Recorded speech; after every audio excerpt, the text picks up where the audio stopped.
I'd like to welcome everyone to day 2 of the Crowds and Climate Conference and our panel here, bottom-up approaches to shaping public attitudes and behavior, wherein we hope to examine the state of public views on and actions in response to what can often be a very politicized issue, climate change, and what new tools and strategies folks like this are finding to communicate the problem and its potential solutions.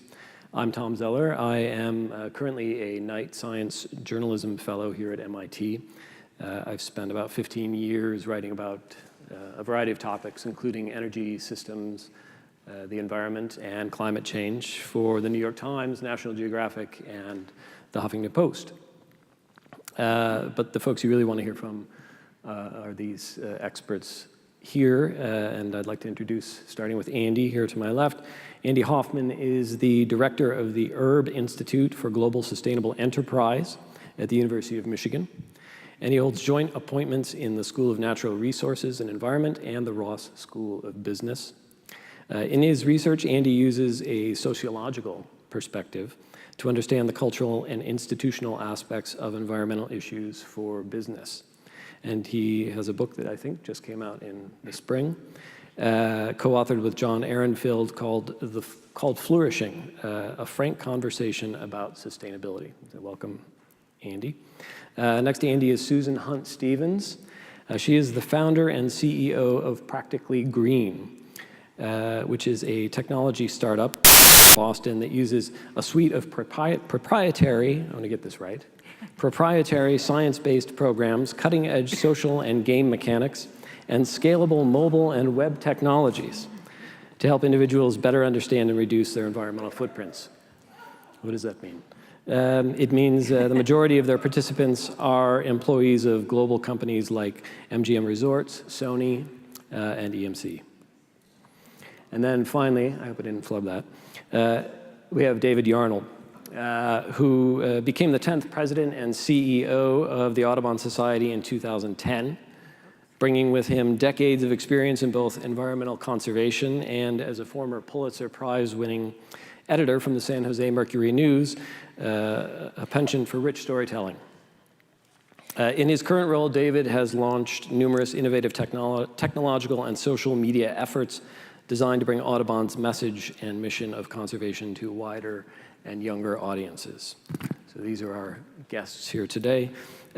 Before we get into the meat of the discussion, I'd like to invite each of the panelists to take maybe 5 minutes or so to talk about their work and how you've come to view what can be seen this very politicized question, and how do you break down those communication barriers and maybe achieve some fruitful dialogue. So I'll start with you, Andy. Okay, well, thank you. I feel like I should start off with a shout out to Sarah Grossman. What I want to try and do is set some of the baseline for what we're going to talk about for the next hour, and some of the work that's being done on the sociology and the psychology behind why people accept or reject the science of climate change. And to begin, when we look at the social debate over climate change, it's important to recognize, and I don't know how much of this is going to overlap with one of the breakout sessions that just happened, but the public debate over climate change isn't about CO2, and it's not about climate models. It's about deeply held values that are threatened by the notion of climate change. And if you fail to recognize that, we're not going to get anywhere. Let's start with a way to approach it. Climate change is not a pollution issue. It is not like SOx, NOx, or particulates. The Supreme Court may say it is, and EPA can regulate it as a pollutant, but in people's minds, it's not. CO2 is a part of the natural system. We are exhaling it. CO2 plants are absorbing it. In fact, we as a collective like CO2 because it generally corresponds to a higher standard of living. And so when people say CO2 is a pollutant, other people start to shut down. What is the reduction of greenhouse gas emissions? What is climate change? Well, it's really an existential challenge to our worldviews. And I don't mean that lightly. Think about the central question of climate change. Do you believe that we as a species have grown to such numbers and our technology to such power that we can alter the global climate? If you answer that question yes, there's a whole set of values that start to fall into place, and there are some people that aren't ready to accept those values that go with it. When some people hear climate change, they hear more government, bigger government, intrusive government. They hear a threat to the market. They hear crazy left-wing wacko environmentalists, socialists, borderline communists that want to use the government to control our lives. They hear extremists saying that Manhattan's going to be underwater and glaciers are going to be flowing down Madison Avenue. People hear different things, and this is where the partisan divide starts to form on this issue. And this is why some on the right or the left start to bifurcate on this issue. This is important because acceptance of climate change is not a knowledge deficit issue. It's not a knowledge deficit problem. If you are connecting a belief in climate change to your personal identity, presenting that person with more data only gets them to dig their heels in even harder. Because in effect, what you're saying is you don't get it, well, here's some more data. You still don't get it, here's some more. Are you stupid? Here's some more. And people start to shut down and they start to resist. And I fear that we're starting to move in that direction. I do ask the question of whether we're moving towards what I call a logic schism, where two sides are talking about completely different issues. They only look for information that confirms their opinion and disconfirms the other. They even demonize the other. Think the abortion debate, life choice. We have a schism here that one I don't see resolving in our lifetime. The danger is whether climate change is going to go there. So what do we do about this? Well, just some quick things to put out there just to get the conversation started. The messenger is as important as the message. I can put out two names, Rush Limbaugh, Al Gore. One of those names, I'm willing to bet someone in this audience is thinking, I don't believe a word they say, and both names create the similar reaction. Fox News, NPR. John Krosnick at Stanford has done some studies increasing viewership of Fox News, decreasing belief in climate change. He hasn't done the correlate study. I'm willing to believe that increasing listenership of NPR, increasing belief in climate change, where we choose to get information, the messenger is as important as the message. The frame we use, how do you present it? Can you present it in a way that challenges people's values, or can you present it in a way that's consonant with people's values? I do a lot of talks in business audiences. I will start by saying you can be agnostic about the science of climate change. You can still see it as a business issue. Regulation, consumers, operational efficiency, cost of capital, that is something you need to attend to, and I actually can make some traction that way. I also think that one of the smoking guns that really will start to shift public debate is insurance costs, insurance payouts, which are starting to become quite alarming, and that is something people can resonate with. I think I'll stop there, but I just want to conclude with the idea that the most important thing about climate change, to get people to accept it, it has to be personal, it has to be salient. As long as it's this idea in the ivory tower, presented by scientists using a language people don't understand, they will still question, do you believe that theory or not? But if it's personal and salient, the weather they see, the insurance premiums they pay for, the companies they work for, if it's brought to that level, then they will start to attend to that issue. That's the challenge. So there's two foundational pieces that in the work we do I hold dear because they are motivating and inspiring and make you realize that people really are ready. They just aren't, to Andy's point, always hearing what they want to hear from a messenger that resonates with them. And they really aren't always sure exactly what to do once they get to a place of believing the environment is in crisis. And the survey is actually a Walmart associate survey. And if you think about Walmart employees, there's 1.8 million of them. They are actually very representative of the US population, and 85% believe the environment is a crisis. And 80% want to take action to do something about it. But here's the interesting 2 points. They do not want to hear from experts on what to do. I don't believe in experts. And I think that actually represents a more profound shift that's almost generational right now in terms of where people are getting information, facts, and how they're making decisions. And the second is it needs to be framed in a way that is personal and relevant. And so talking about health and finances and passions. And passions was this really interesting idea. So if you can connect to a skier and skiing and what is going to happen to skiing in the future, and to resonate, or hunting, or fishing, or things like that, and making that really personal. The second thing I would recommend everybody do, if you have a chance later, is to watch a TED Talk by Simran Sethi called Why We Care. and how and why. And she's an environmental communications person who did deep research into what gets us to care.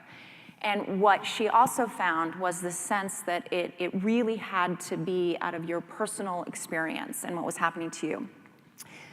In our company, we found something very interesting. So we worked with individuals to motivate and inspire them to save energy, waste, water, environmental health. And the program was growing. It was doing all the things a startup needed to do. And yet I knew it was going to fail. And I knew we weren't going to necessarily make it. And the reason is when we surveyed our users, 70%, 75% said they'd be very disappointed if we didn't exist. But less than half had recommended us to a friend. Well, in the world of marketing, word of mouth is how you grow. In the world of startups, that's how you grow. Why the disconnect? When we did the research and talked to folks who hadn't, they said, I don't want my friends to think I'm being judgmental or preachy about their life, and I don't want them to think I'm a Democrat liberal. And so for them, environmental living was a political stigma in many ways, and that they weren't wanting to push political beliefs. Fortunately, a lot of companies had called and asked if they could use our platform for their employees. And so we now work with 25 companies, over 2 million people, to do the exact same program, motivate and inspire them to save energy, waste, water. It has a lot more work components, but it also has personal home components. Users are referring it. We don't have the same issues. People like it, and they've asked people to join. Why? It's good for business. My colleagues are participating, and I didn't want to feel left out. Completely changed the dialogue and the perception and the risk, and got people engaged. And it's been fascinating to watch that. And I think that that's another thing to be thinking about as we're talking about attitudes, is the powerful social networks that exist beyond sort of the personal community-based networks that can bring us together. And work is a very powerful place for that to happen. David? I think those are all great points, and I agree with all of them, and have battle scars from climate fights in Congress to show for having learned those lessons. So let me inject another word into this conversation, and that's authenticity. The authenticity of the messenger, the authenticity of somebody's passion. And since this panel is about motivating grassroots, I think that authenticity also has a high correlation with regional identity, local identity, faith, school district. It's all about how people, as Andy said, it's all about how people see themselves and what their values are. I love that notion about giving people more data when they're resistant to facts. It's a little bit like speaking to somebody who speaks a different language than you and just speaking more loudly to them. It doesn't help facilitate understanding. But what does facilitate understanding is listening. And one of the great failures of the environmental community's attempt to pass climate legislation in 2009 was the fact that we went out into the world with a uniform, beltway-centric set of messages that didn't play because they weren't relevant in individual communities. For me, there was a turning point. When I first came to Audubon 3 years ago, I was out on the Ace Basin in South Carolina. And and it's a huge confluence of 3 rivers, and it's massive wetlands, and we're on this boat, and I was talking to a woman from South Carolina, and I said, why is it that climate legislation really wouldn't take root here? In fact, Lindsey Graham almost went on that legislation, and had he done that, it would have passed. But I asked her, why is it that climate is so hard to talk about in South Carolina? And she said, y'all talk wrong to us. You talk to us about oil sheiks, and you talk to us about energy security. And she said, when I look at that house over there, that house that's been in my husband's family for 3 generations, in my mind's eye, I see memories. I see memories of my kids and their friends jumping off of that dock. I see Thanksgiving dinners. I see my kids growing up, and I feel respect, and I feel love. And if you were from here, you'd know that. And she said, and I was happy to hear this, that's why Audubon works here, because you are from here.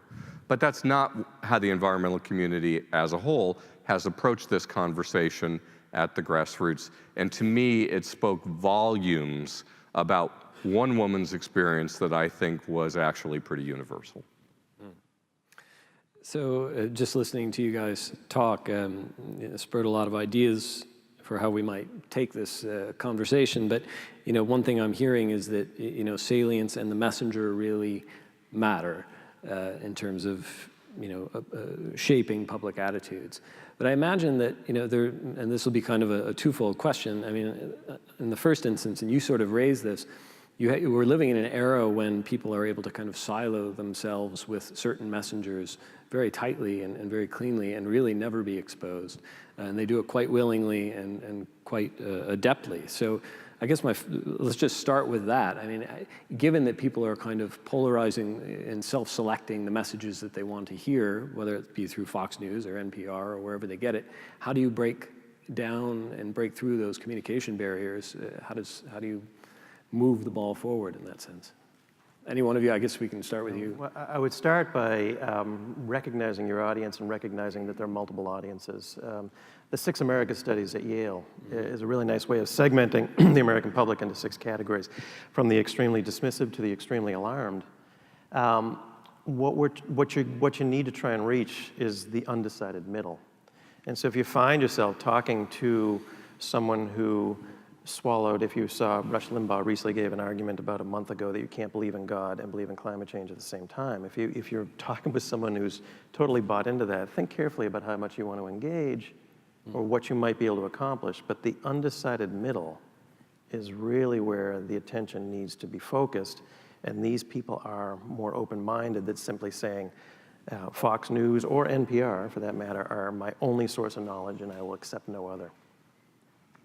Did you all want to add? I guess the thing I'd say is TV watching and which channel you choose to watch doesn't always tell a lot about a person. And I think if It doesn't tell at all. And it doesn't tell at all. And I think if you step back and really get to the story, what is it that's inside this person that they care about passionately that can make that personal connection?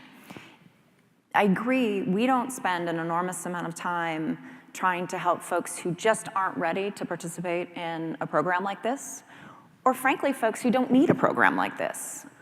But there's this huge gap of people who are aware and interested, but who don't necessarily know how to engage, or a way that's gonna engage that feels authentic to them. Because I think asking them to do certain actions or certain behaviors, like I would not ask somebody new to this movement to sign a petition. I would not ask somebody new to this movement to go, legislate their local leaders and et cetera. They're not ready. Get them just even engaging and learning and be willing to start with the fact it is a journey and it's a journey that takes a long time. But how do you find those people, or how do they find you? I mean, these groups. I'll give you an example. I just happened to live it. The Fish and Wildlife Service says that reports that 49 million people say that they like watching birds. It's second only to gardening. So and Audubon has 470 chapters around the country, and I have gotten to visit a whole lot of them. We have 23 state offices, and when I go to visit those people, they all have something in common, and that is that they come to conservation through birds. And they understand that conservation is important, and they understand that climate change, for the most part, they understand climate change is happening, it's real, and they want to act. We recently did the Yale study on our membership and found that 80% of our members are in the 2 categories of most alarmed and most ready to act. And what is the political makeup of your membership? 60% Democratic, 40% independent or Republican. So the fact that Audubon works in red and purple states is important. It's significant. It has a lot of potential. But to your question, how do you identify their passions? I think, again, people self-identify, whether it's by religion or whether it's by recreational activity, or in Audubon's case, it's by volunteering for birds. So how does that turn into action? It turns into habitat protection. It turns into nature education. It turns into community activism. It turns into land use planning. And people come to it because they want to. And so then the task is, how do we connect that to the larger issue of mitigation? Mm-hmm. And we've obviously decided meeting them through their workplace is an outstanding way to reach people. And it's an outstanding way to reach people for two reasons. One is that companies really are on board as it relates to sustainability, varying levels. But I think in many ways, one of the things Rio showed was that the businesses were able to come together and sign something and get something done that I think was unprecedented previously. And so the business communities that we work with are progressive themselves on these topics and need their employees to be further than they are. And when it's okay to do this as part of your job, it causes some of those other barriers to fall away. Fall away, yeah. I'd like to really highlight something David said about the idea of authenticity. Too many people are saying, I got the answer. Here's the silver bullet. I'm an academic, but I'm going to start talking about God. I'll go talk to the evangelicals. I'm going to use a new frame. It's going to solve the problem. That ain't going to work. And people need to hear it at the local Kiwanis Club, the local town hall, and it has to be taken out of the environmental ghetto. It can't be simply an environmental issue, or this thing will always be polarized. It has to be something much broader. You know, that puts me in mind of something else we were talking about before, which is that you know, we've had a lot of social issues that we've overcome in the history of this country alone. And I wonder if any of you have thought about particular analogies to other social problems we've overcome, whether they're environmental or otherwise. I've heard analogies, you know, comparing the climate problem to smoking cessation, or, you know, I mean, with the Montreal Protocol, you know, we managed to tackle ozone depletion as an issue fairly neatly and globally. What does climate change as an issue have in common with these social issues? What are the differences? What makes it so hard to kind of build momentum on the ground? And are analogies useful at all? I guess I'd throw it to you again. Well, let me offer two really quickly. One, we are now in the Anthropocene. We are now in a geological epoch where humans are part of the environment. We have to define that. That's not an official designation yet, but it's really becoming clear. If that is true, then we are facing something akin to the Enlightenment. And the Enlightenment was a shift from superstition and religion to understand the world to science. Now, science has taken us so far, but now we have to infuse that with a greater understanding of the system as a whole and not the individual parts, moving away from Cartesian thinking. Once you put it on those terms, it's pretty big. A second analogy that I have used is the analogy of slavery abolition. And if you go back to the 17th century, 3/4 of the world's population was in slavery or serfdom. People were the #1 source of power. So when abolitionists stood on the street corners of London and said, we have to abolish slavery, people said, you're out of your mind. You're going to ruin our quality of life. The entire economy is based on it.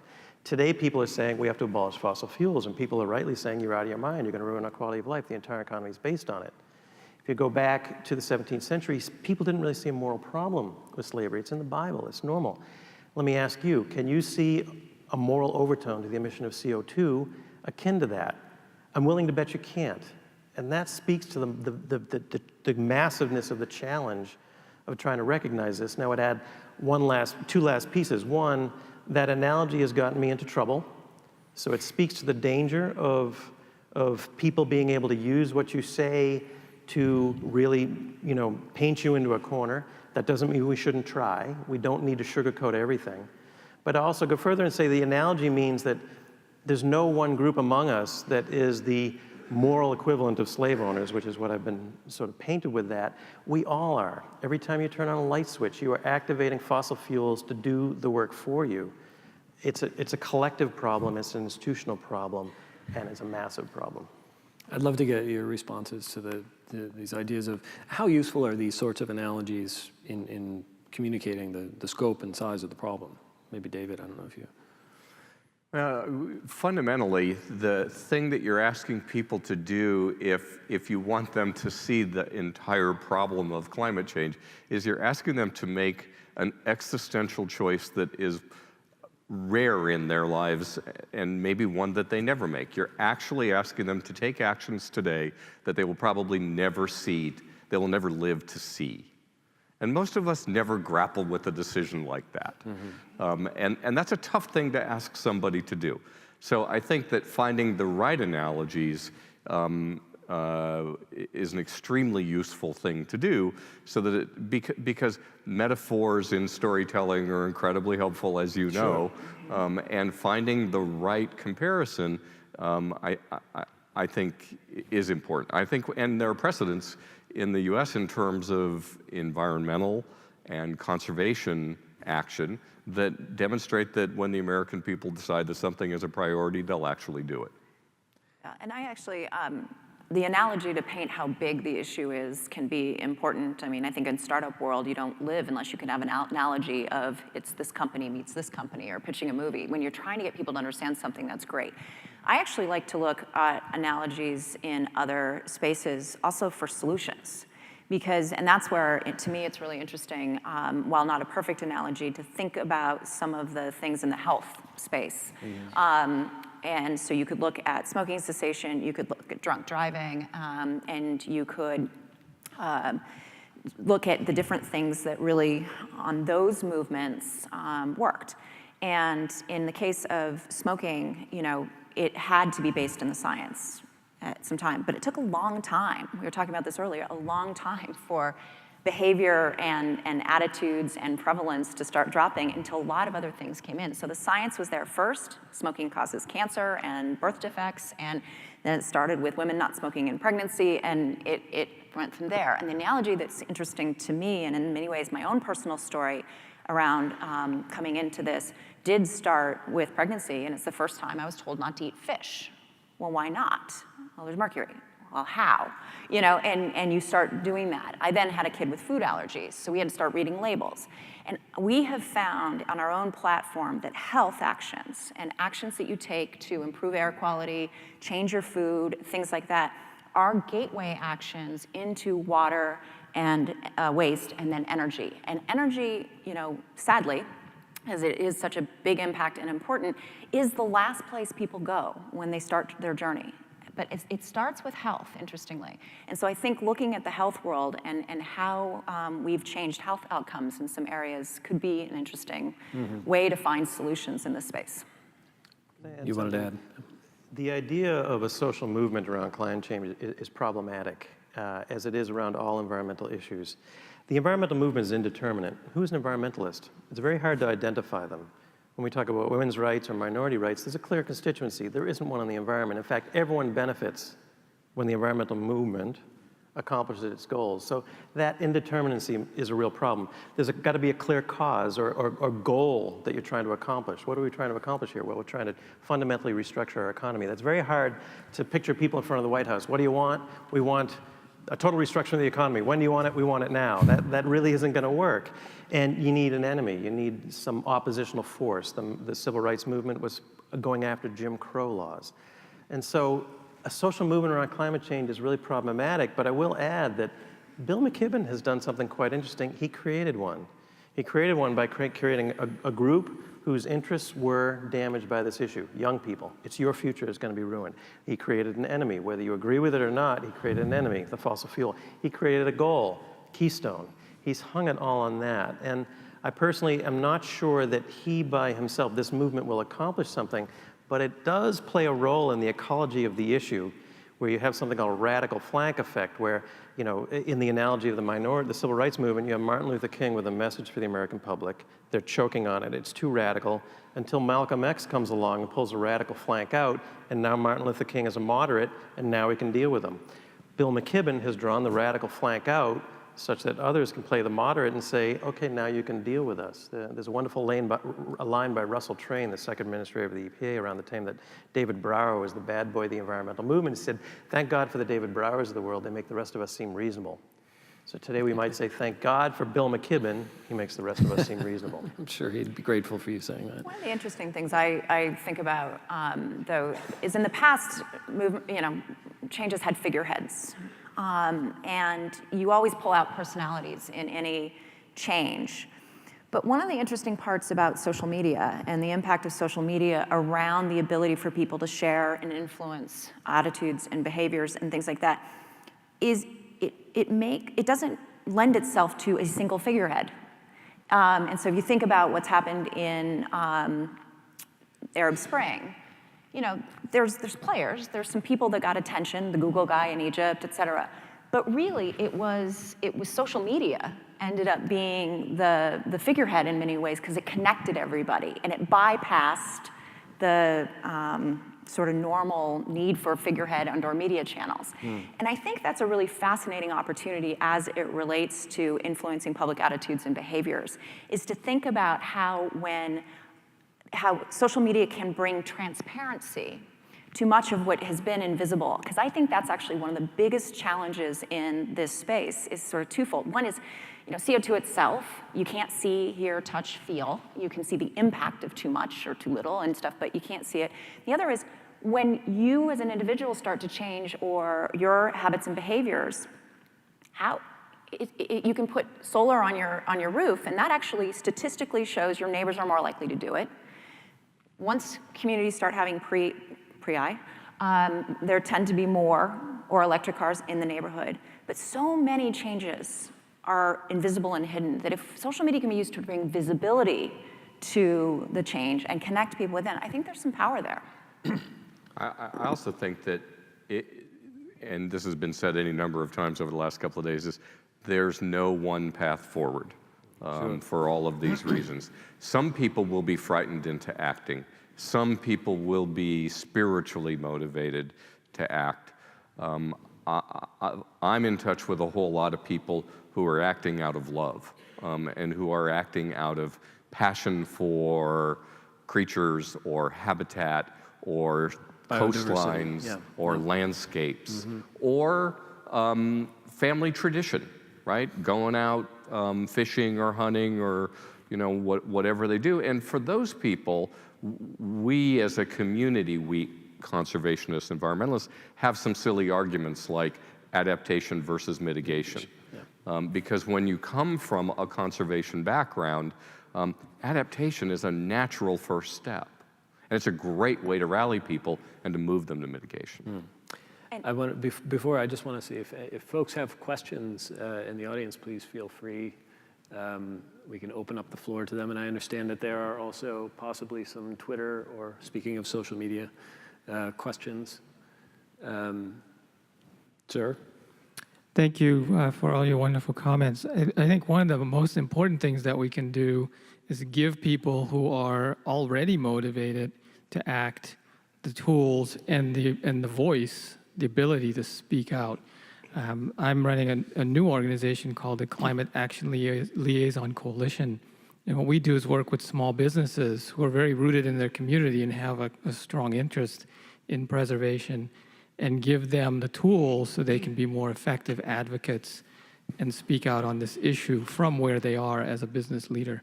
Do you have any thoughts on how we can give people tools and enable them to speak when they're already motivated to do so? I think that's a great idea. It has to come from the local community. It has to come from people that they trust. The first step is giving people support to do this. I heard it said at a meeting I was at a few months ago, we have to come out of the closet on climate change and not be afraid to say it's real, because how many of us have actually found ourselves in a situation going, well, I don't really want to ruin this dinner party by bringing up the issue of climate change.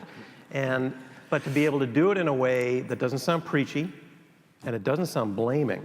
You have an SUV, you have a McMansion, it's your fault. That's what people hear.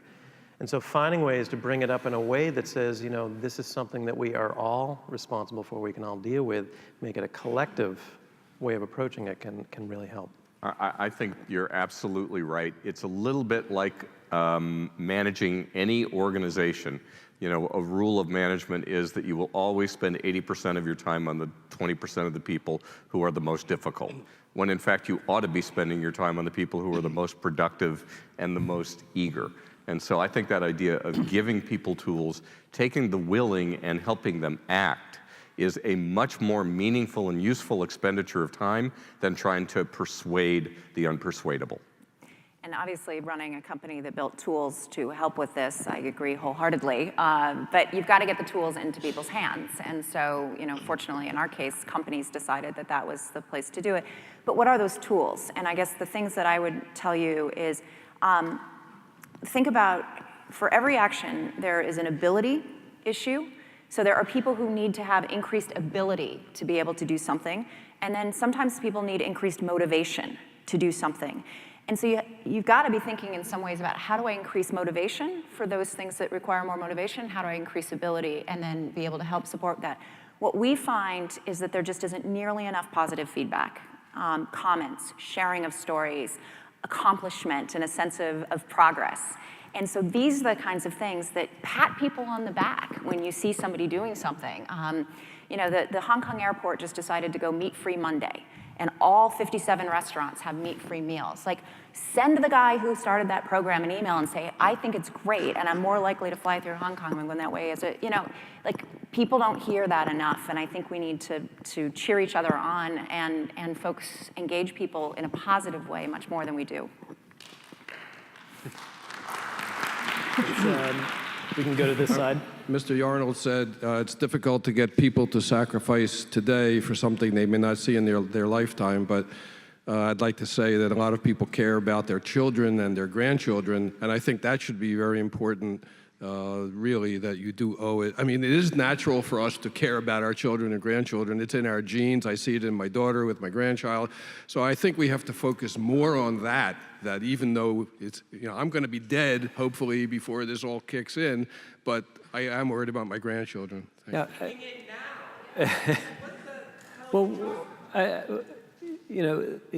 raises the issue of the moral resonance. How resonant is the moral question as it relates to this, and how important is it to kind of, because there are lots of arguments that happen at the international and national level about the obligation of rich nations to address this because poor ones didn't really contribute to where we are right now. Certainly won't have the means to address it anytime soon. How important at the ground level is it to talk about the moral obligations that we have to future generations, or is that kind of a non-starter? So I'll respond to that by way of responding to that question. I think that is what motivates a lot of people. I wasn't in any way suggesting it isn't. I just think that the big cosmic question is so hard to grapple with for so many people, and we've already seen that the moral imperative isn't adequate for most people. So you've got to be able to come up with more tangible, immediate approaches that go beyond wrestling with the cosmic. But I do think that a lot of people do come at this from a religious and moral perspective, not enough to actually fundamentally change carbon usage on a large enough But it's scale. one avenue of messaging, It's maybe. one. Go ahead. I was just going to, one of the things that a word I'd like to not see a lot around this conversation is sacrifice. And it could be provocative for me to say that, but I think when you put a different lens on around living more sustainably, whether it's as an individual or as a broader ecosystem, that's just smart. And it's actually better living. And I think it's different, and so it's different living, and it requires change, and change is hard, and you do maybe have to do that. But I think if you ask many, many people who have made decisions to radically change their lifestyle around this, many will speak about being happier. And we see this in our research all the time. I feel better, I'm happier, I'm focused more on things that matter to me. And so, when you look at folks that we work with who are sort of at the mid and end stage of their journey, they're really happy about making these changes. They feel like they're making a difference. It's not sacrifice. Can I add something that I think is an underlying tension, particularly given the excited comment that just happened? We have an issue of timescales here. We can talk about broad social change, and it's moving slowly. And the natural environment is going at a very different pace. And some people feel the urgency now. But what I try and point out to people is that social change is not a steadier, linear process. It goes through sudden jumps. Think about how 9/11 has fundamentally changed our culture. Events become moments of flux around which the debate can change. Take a look at the contrast between Katrina and Sandy. It's the way the events were framed Sandy created a fundamental change in how we're thinking about climate change. Katrina did not. We can look at the dynamics of those two events, and Katrina hit a minority population, politically disconnected, had no spokespeople. Sandy hit an affluent population, politically connected, and it had Michael Bloomberg. At the time when the election was happening, it got into the attention of the political elite. These kinds of events occur. As Rahm Emanuel says, never waste a good crisis. That's a very crass way to simply say that in a period of chaos and flux around an event, it needs to be framed in a certain way. And I would just add, finally, that one event that did not get framed as a way to really drive this debate was the Gulf oil spill. That was framed as an economics and jobs issue, period. And that was a missed opportunity, but it can be retroactively reframed going forward. We could go down that rabbit hole, but I want to get as many people in as we can, so go ahead. For 20 years, I've been saying climate change is moot, and I think perhaps there's a way that we can back away from that. 2 examples from television. If you watch Dr. Phil, sometimes he will talk about a couple, and he says, "You're right fighting. You're fighting over who's right rather than solving the problem." And I think that's a lot of what's happened in the public debate about climate change. We're right fighting. You have to believe in climate change. I don't believe in climate change. And so it's this. There is an example from an interview on current TV. David Schuster was interviewing somebody from Occupy, New York, Wall Street. And it was at the time when there was all those news stories about the New York City cops taking drunks and drug addicts and saying, "Go down to Zuccotti Park, go down to Zuccotti Park, they'll take care of you." So Schuster asked this person, who as every Occupy person says, "I can only speak for me, I can't speak for Occupy. What about that? What about the New York cops? What about that?" And he did something really interesting. He said, it doesn't matter. It doesn't matter whether the New York City cops are telling drunks and drug addicts to come down. Those people have as much right to be in Zuccotti Park as I do. Can you get to your question, just because we have a lot of people lined up and we want to make sure we get everybody in? Go ahead. The idea was the interviewer set up a conflict and the interviewee refused to get involved in that conflict. So, talk about climate change. What about emergency and disaster preparedness? You know that there's going to be a hurricane. You know that there's going to be a storm. You know that there's going to be a flood. You know there's going to be an earthquake. Prepare for it in a way that's also climate resilient, but it's secondary. You don't bring up climate change, you bring up security issues that people can relate to immediately, and you don't get into the right fighting. So personalizing the message, how important is that? And I would just build on that. I just came from some meetings with the National Climatic Data Center where we're trying to work with business to say, how can you use all this science data to improve your business strategy? And a lot of it focuses on risk management and disaster preparedness. A lot of companies will say, we're not going to talk about climate change. We're not even going to use the word adaptation. That's too loaded too. But we are raising the level of the dikes. We're hardening our utility lines. We are raising our transformers. We are preparing for what used to be 100-year storms now as 10-year storms, but don't talk about climate change. Go ahead. Hi, thanks all of you for coming. This question is actually for all 4 of you. I'm curious, we've been talking a lot about being kind of the vehicles for communication today, and I think all of you have experienced playing that role at one point or another, either through your writing or through your work with Practically Green. And I'm just curious, my background's in organizing, and in terms of reaching the general public, I think all of us could do a better job of drawing in different inspiration from interdisciplinary resources to really inform the words that we use and the images that we provide to help people understand this huge issue. And I'm just curious, in terms of your work, what type of inspiration have you been able to draw in for yourself? What types of communicators have you tried to emulate? Where can we really source some kind of new, vibrant, innovative ideas to make our framing more successful? Thanks. I'm going to let you guys jump in on that one. I don't know, Susan, do you have? So I think there's 2 or 3 groups that actually 4 that I think are interesting. One is, I mentioned Simran Sethi, and she does a lot of work around environmental communications. I think she's amazing. But there's also 2 organizations. So Sustainable Brands is a company or an organization that's really helping to companies to think about sustainability as an aspirational aspect for their whole entire business. And they do a great job working with businesses and pull people in. And I think just watching how they communicate is really interesting. And then GreenBiz, which is another sort of media organization around that, I think is raising issues. And again, that's more targeted at businesses, but I think as an individual, watching how they cover and how they write is good. The other group and constituency that hasn't been mentioned a lot here that's huge is moms. And there's an organization started by a woman here locally that's gone national called Moms Out Front. And it is taking the house party model and basically formulating conversations that are about environment and sustainability. And how they are framing that conversation could be something I think any ground level organizing group could look at, because they are reaching a group of people who heretofore have not engaged. Andy, David? Anything? I think at the root of your question, the way I frame that question, what is your theory of change? How are you going to try change? And we can look for role models that mimic that theory. Deb Meyerson at Stanford has a wonderful idea called the tempered radical.